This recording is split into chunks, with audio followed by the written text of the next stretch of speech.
More and more cities like San Francisco are committing to Vision Zero, a plan to end all traffic deaths and severe injuries on city streets. That means improving safety for everyone, people walking, biking, taking transit, and driving. Safety on our streets is everybody's responsibility. People can be distracted or unpredictable, and everyone makes mistakes. But they shouldn't result in severe injury or death. All traffic collisions are preventable, and as drivers, you play a large role. This training will give you the tools you need to drive safely on city streets. We're counting on you. A recent survey asked hundreds of professional vehicle drivers about safe city driving. What did they say? Watch for distracted and unsafe behavior. Slow down. Be patient. And check for people before you turn. The facts about city driving show how important it is to be alert at all times. You might be surprised. Most collisions happen in daylight, in good weather, and while people are going straight. What's the takeaway? Slow down. Even at 25 miles per hour, it takes a vehicle 85 feet to stop. That's almost 7 car lengths. Slowing down makes collisions less severe. When a person is hit by a passenger vehicle going 20 miles per hour, the chance of death is 5%. If the same vehicle is going 40 miles per hour, that chance of death increases to 85%. Slowing down doesn't cost much time. Driving behind a person on a bike for a block takes about 9 extra seconds. Stopping at a yellow light takes only 30 extra seconds. But hitting someone could cost you hours, days, weeks, or your job, not to mention a life. So when you feel rushed, take a deep breath and take your time. Cities across America are redesigning their streets to make them safer for walking and biking. Some of these new street designs might look confusing. Here's what you need to know. All intersections are crosswalks, even if they're not marked. Some crosswalks are marked with thick lines to make them more visible.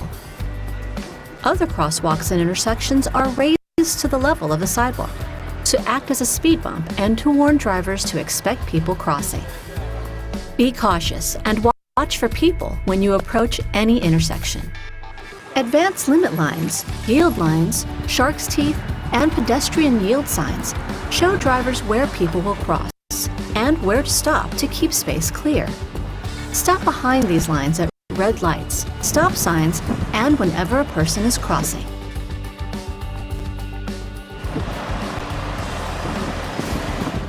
Bulb outs, where the sidewalk extends into the street, make it easier to see pedestrians and for them to see you. They also help drivers remember to slow down when making right turns. Watch for people on side extensions who may be closer to moving traffic than you expect. Also, be aware that bicyclists may move to the left to get around bulb outs. Leading interval signals give people walking a head start before the light turns green for vehicle traffic. Allowing pedestrians to enter the crosswalk before traffic starts moving makes them more visible. Pedestrian scrambles stop vehicle traffic in all directions at an intersection and allow people to cross in any direction, including diagonally. Pedestrian scrambles are often paired with no right on red restrictions. Rapid flashing beacons turn very bright when the pedestrian button is pressed or when the sensor is activated. Proceed slowly as you approach the flashing yellow beacon, especially if the beacon has been activated. A pedestrian crossing light turns flashing yellow and then solid yellow before turning solid red. When it turns back to flashing red, you may proceed after making a full stop, as long as the crosswalk is empty. Proceed with caution through the flashing yellow and red lights, and of course, stop whenever the light is solid red. Traffic circles help slow traffic and reduce conflicts. You must stop at the stop sign before entering an intersection with a traffic circle, and proceed around the right-hand side of the circle. Watch for people in crosswalks and for people on bikes coming around the circle.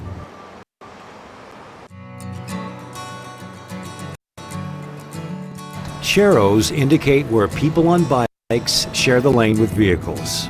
They also show where people biking should ride to avoid colliding with open doors.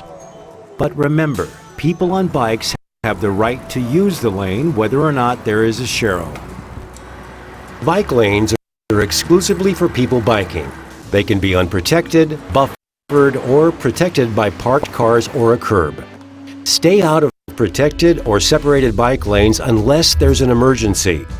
Dashed bike lanes indicate a mixing zone where vehicles may enter the bike lane to turn or change lanes. Reverse flow bike lanes allow cyclists to travel in the opposite direction as vehicles near them. They're usually physically separated from other traffic. Some bike lanes are elevated, built at a level that's higher than the street but lower than the sidewalk. They provide a safe, separated space for cyclists away from vehicles. Bike box areas are marked with a bike stencil at intersections. They act as advanced limit lines for vehicles. These areas provide space for people on bikes to gather at the front of a line of vehicles waiting at a red light. This increases their visibility to drivers. People biking will ride past stopped vehicles to get to the bike box at the front of the intersection. Give them some room. You should stop short of the limit line behind the bike box and cross the line only after the light turns green and people on bikes have cleared the bike box. Bicycle traffic signals provide separate phases for bicycle and vehicle traffic, allowing people on bikes to proceed while vehicles are stopped. Be aware of these bike signals, but stay focused on the vehicle signal.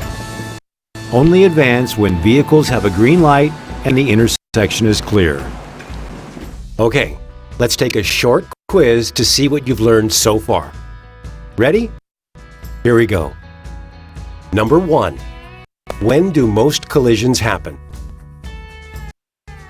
Did you say in daylight? You're correct. Question 2. If an intersection is not marked, is it still a crosswalk? Yes. Did you get it right? Great job. One more before we go on. What's one of the best things to do to avoid collisions? You know it. Take a breath, pay attention, and slow down. City streets are crowded and chaotic, so seeing everything that's going on can be difficult. Here's a test. How many times does the white team pass the ball?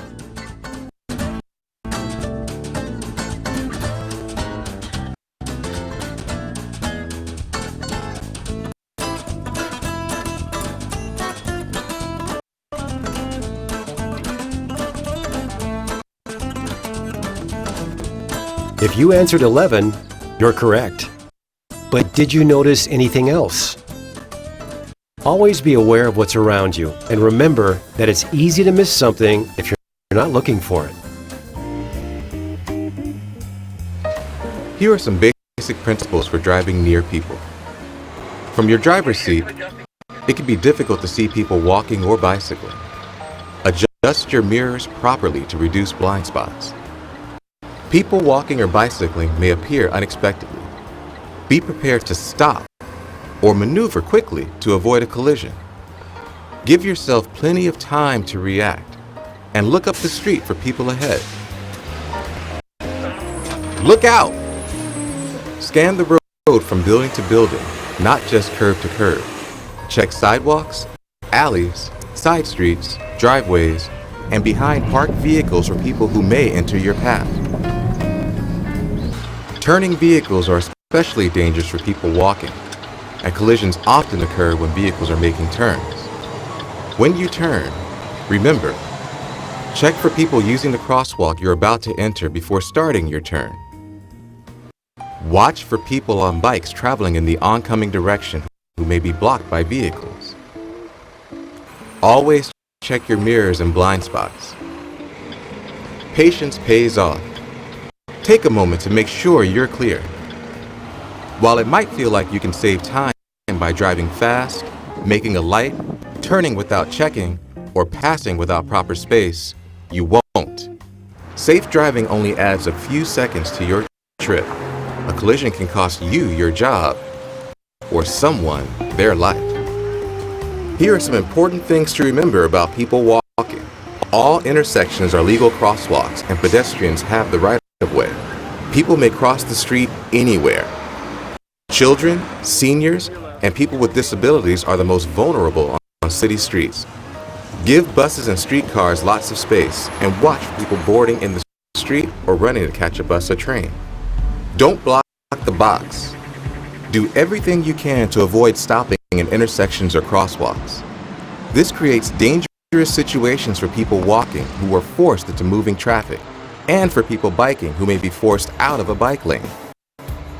And here are some important things to remember about people on bikes. Most city streets are legal bicycling streets, even if they have no markings or signs. People biking can fall in front of you, so always keep a safe distance behind them. Provide a safe amount of space when passing someone on a bike. A minimum of 3 feet whenever possible is required by law in many states, including California. People on bikes prefer to be in the bike lane. If they're not in the bike lane, it's often to avoid hazards or make a turn. Give them room until they can get where they're going. People on bikes are taught to ride closer to traffic to avoid being hit or forced into moving traffic by someone opening a car door. Whew, that was a close one. Expect to see people on bikes filter to the front of the line of vehicles stopped at an intersection, ride beside vehicles, and pass on the right. A tap of the horn may be useful to make your presence known to someone on a bike, but avoid using the horn unnecessarily. You could startle them and cause them to lose control and fall, or they might ride in an unsafe manner just to avoid you. Vehicles making right turns are especially dangerous for bicyclists. So always approach right turns properly, signal early, and wait for people bicycling to clear the intersection. Move as far to the right as practical before turning so that people on bikes can pass on the left. Let's try a few more questions. Who are the most vulnerable people on city streets? Children, seniors, and people with disabilities. Why do people on bikes ride close to traffic? To avoid car doors. What is one of the most dangerous situations for people walking and riding bikes? Turning vehicles. And what can you do to make sure everyone stays safe in any situation? That's right. Stay patient, stay alert, and of course, slow down.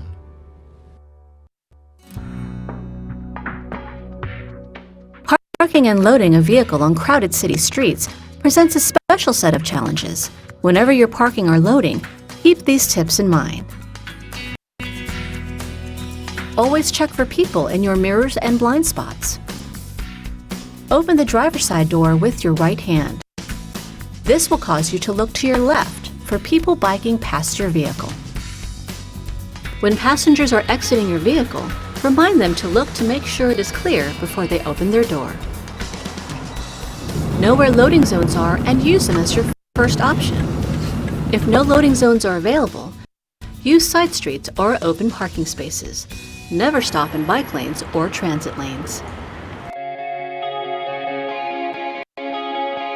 Bad weather and difficult driving conditions like rain, snow, fog, or low lighting make it hard to see and stop. Your vehicle is also more likely to slide or lose control in wet or icy conditions. Weather conditions can also create issues for people walking and biking as they try to avoid puddles, slippery areas, and large umbrellas. Train tracks, grates, and construction plates get slippery in wet weather and may cause people walking and bicycling to fall. The safest thing you can do in difficult conditions, whether it's wet or icy or dark, is to slow down and drive even more carefully. Remember, going fast might only save you a few seconds. Speeding could cost you your job or worse, a life. Traffic deaths and severe injuries happen far too often, and people walking and biking are especially vulnerable. People can be distracted or make unsafe decisions, so as a driver, the responsibility for safety lies with you. A collision could mean the loss of your license or your job, and dealing with the legal implications could take years and an emotional toll if someone is killed or injured in a crash. Help us achieve Vision Zero. Let's make sure everyone can use our streets safely. Thank you for watching and for following these important safe driving tips. Remember, we're counting on you.